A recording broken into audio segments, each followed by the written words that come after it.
Assalamualaikum warahmatullahi wabarakatuh. Halo semuanya, perkenalkan nama saya Vina Audina.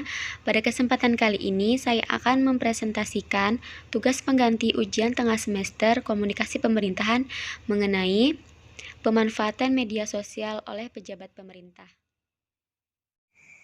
Sebelum kita memasuki materinya lebih lanjut, alangkah lebih baiknya kita mengenal media sosial itu terlebih dahulu. Jadi, apa sih media sosial itu? Seperti yang kita ketahui bersama, yaitu media sosial merupakan sebuah media online yang sangat bermanfaat untuk melakukan komunikasi, edukasi, rekreasi, promosi, dan yang lain-lain. Tetapi, di sisi lain, media sosial sering digunakan oleh orang-orang yang tidak bertanggung jawab untuk menyebarkan konten-konten negatif seperti hoax, bullying, fitnah, provokasi, dan masih banyak lagi. Dari situ, sebagai pejabat negara, pemerintahan memiliki tugas untuk menyebarluaskan informasi dan kebijakan pemerintah sesuai dengan institusi atau lembaga masing-masing kepada publik. Maka dari itu, pemerintahan harus menginformasikan kebijakan, rencana kerja, dan capaian kerja kepada masyarakat menggunakan media sosial. Mengapa harus media sosial? Karena komunikasi dengan menggunakan media sosial itu dapat dibilang paling efektif, karena penggunaannya dapat tersebar dengan sangat cepat.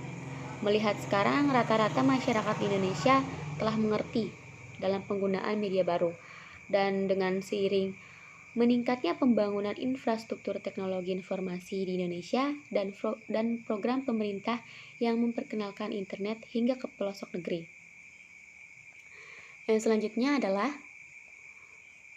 implementasi e-government di Indonesia yang masih mengalami banyak kesulitan. Kompleksnya, birokrasi dalam sistem kerja instansi pemerintahan menjadi faktor penyebab penghambat penerapan e-government di Indonesia. Maka dari itu, dalam penerapannya terdapat beberapa catatan dalam penggunaan media sosial oleh humas pemerintah, yaitu untuk yang pertama, media sosial didesain untuk menjaga dan meningkatkan reputasi lembaga serta menggali aspirasi publik. Untuk yang kedua, media sosial adalah media interaktif. Karena itu, hal ini harus dimanfaatkan oleh humas pemerintahan agar lebih dekat dengan publik. Yang ketiga, media sosial adalah dokumentasi online. Jadi, segala macam yang disajikan di sana akan terekam oleh mesin pengindeks dan dapat dijadikan bukti yang berkedaulatan hukum. Untuk yang terakhir, yaitu yang keempat, media sosial menjangkau publik yang sangat luas. Oleh karena itu, diperlukan pemahaman yang dalam penyebaran informasi dan berkomunikasi lintas budaya. Pada slide berikutnya, dengan melihat efektivitas media sosial, hubungan masyarakat pemerintah harus mampu memanfaatkan media sosial untuk meraih perhatian dan dukungan khalayak luas. Dalam melaksanakan tugas dan fungsi tersebut, humas pemerintah menggunakan berbagai media berbasis internet seperti situs, portal berita, blog, dan media sosial. Bahkan media sosial tersendiri telah menjadi salah satu media yang paling banyak digunakan, baik itu oleh perseorangan maupun organisasi atau lembaga. Media sosial untuk pemerintah menjadi salah satu inovasi tata kelola pemerintahan yang memaksimalkan teknologi. Pemanfaatan media sosial ini juga dapat menjadi salah satu jalan keluar permasalahan yang ada di masyarakat. Maka dari itu, media sosial pemerintahan memiliki manfaat. Berikut ini manfaatnya. Untuk yang pertama yaitu mendorong efisiensi pemerintahan. Yang kedua, memulihkan kepercayaan masyarakat yang menurun. 3. Menghadapi perkembangan zaman. Dan yang keempat, yaitu sarana komunikasi di saat krisis dan bencana alam. Berikutnya yaitu etika penggunaan media sosial untuk lembaga pemerintahan. Dalam hal ini, lembaga pemerintahan pasti memiliki etika dalam penggunaan media sosial, yaitu yang pertama, menjunjung tinggi kehormatan instansi pemerintah, memiliki keahlian, kompetensi, objektivitas, kejujuran, dan integritas, menjaga rahasia negara, dan melaksanakan sumpah jabatan, menegakkan etika yang berlaku agar tercipta citra dan reputasi instansi pemerintah, menghormati dan menerima informasi publik yang benar, tepat, dan akurat, menghargai, menghormati, dan membina solidaritas serta nama baik instansi dan perseorangan. Untuk yang terakhir yaitu melaksanakan keterbukaan informasi publik sesuai dengan peraturan perundang-undangan. Dalam penggunaannya, media sosial pasti memiliki dampak baik ataupun buruk. Contohnya, apabila tidak dikelola dengan baik dan bijak, penggunaan media sosial sebagai alat komunikasi kehumasan dapat membawakan dampak yang negatif. Karena berbagai masukan dan komentar, baik itu positif maupun itu negatif, tidak bisa dikendalikan, sehingga mempengaruhi citra lembaga. Banyak di antara akun-akun yang mengatasnamakan instansi pemerintah yang sebenarnya bukan akun resmi lembaga yang bersangkutan, melainkan akun individu-individu yang tidak bertanggung jawab.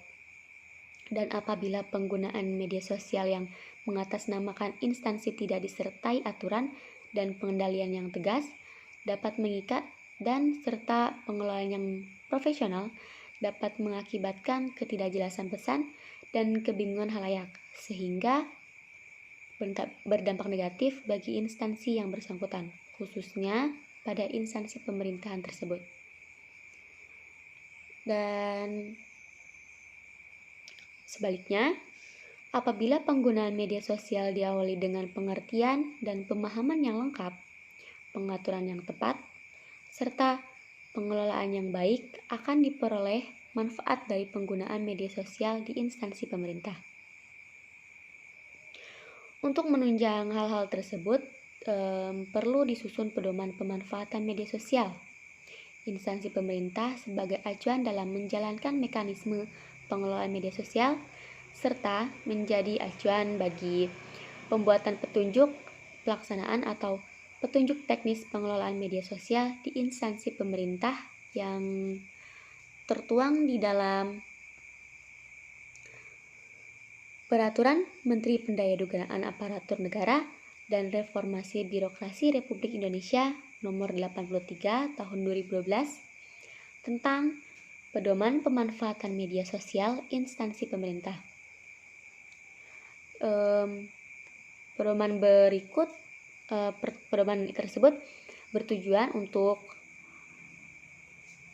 menciptakan keterbukaan, komunikasi yang efektif dan interaktif, serta saling menguntungkan antara instansi pemerintah dan pemangku kepentingan dalam penyelenggaraan humas pemerintah.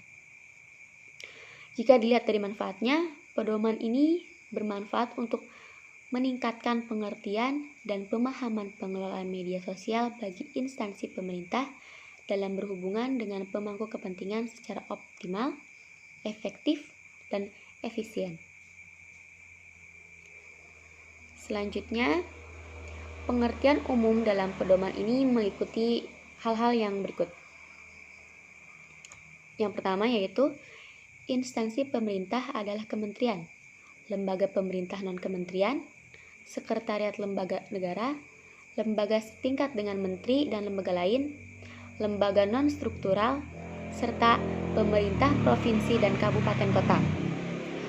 Untuk yang kedua, yaitu hubungan masyarakat adalah usaha yang direncanakan secara berkesinambungan dalam rangka menciptakan dan memelihara saling pengertian antara lembaga dan institusi dengan publiknya. Untuk yang ketiga, yaitu hubungan masyarakat di lingkungan instansi pemerintah. Untuk yang sering disebut humas pemerintah adalah lembaga humas atau praktisi humas pemerintah yang melakukan fungsi manajemen dalam bidang informasi dan komunikasi yang persuasif, efektif, dan efisien untuk menciptakan hubungan yang harmonis dan saling menguntungkan dengan publiknya, melalui berbagai sarana kehumasan dalam rangka menciptakan citra dan reputasi yang positif bagi instansi pemerintah. Selanjutnya, yang keempat, yaitu lembaga humas adalah unit organisasi dalam instansi pemerintah yang melakukan fungsi manajemen bidang informasi dan komunikasi terhadap publiknya. Yang kelima, yaitu praktisi humas pemerintah. Adalah individu yang pekerjaan dan jabatannya melaksanakan tugas dan fungsi kehumasan pada instansi pemerintahan. Yang terakhir yaitu media sosial. Media sosial adalah media yang berbasis internet yang bersifat dua arah atau Web 2.0 dan terbuka bagi siapa saja yang memungkinkan para penggunanya dengan mudah berinteraksi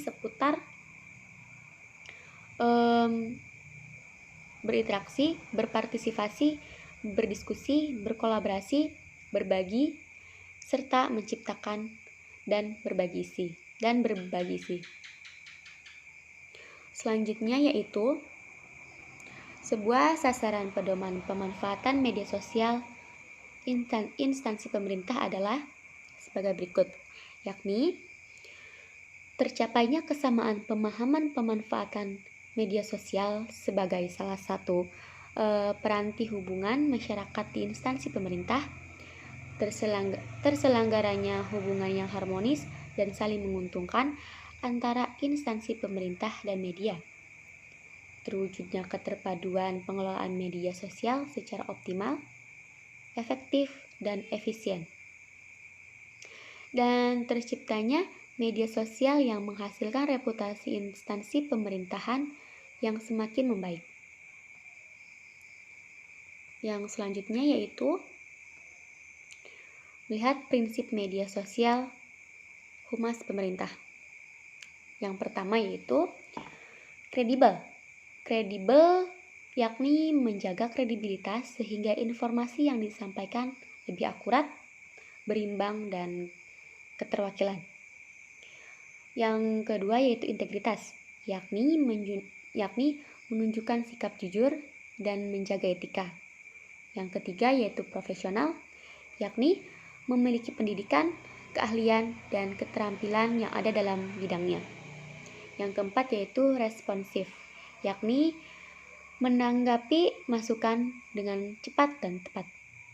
Yang kelima yaitu terintegrasi, yakni menyelaraskan penggunaan media sosial dengan media komunikasi lainnya, baik berbasis internet atau online maupun tidak berbasis internet atau offline.